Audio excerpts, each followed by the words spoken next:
El 16 de mayo de 1940, el presidente José Félix Estigarribia adquirió dicha propiedad, la que hoy conocemos como el Cuartel de la Victoria, de más de 90 hectáreas, según decreto 1330, con el objetivo que los héroes del Chaco sean trasladados allí para su tratamiento y que los soldados sanos labren la tierra como medio de vida, recibiendo el nombre justamente de Cuartel de los Inválidos. Sí. Ese fue el primero.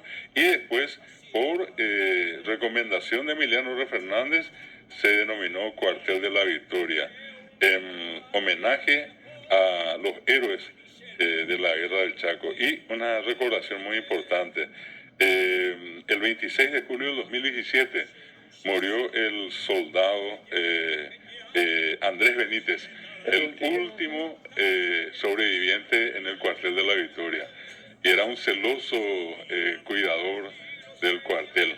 Hoy el Cuartel de la Victoria inclusive tiene una fisonomía, una imagen distinta, ya al estilo tipo norteamericano, las cruces, Claro. y se eliminaron aquellas formas tradicionales que teníamos acá de enterrar a los muertos. Y una parte de ese territorio, Carlos, hoy es el Hospital Pediátrico Niños Mártires de Acostaño, ¿sí?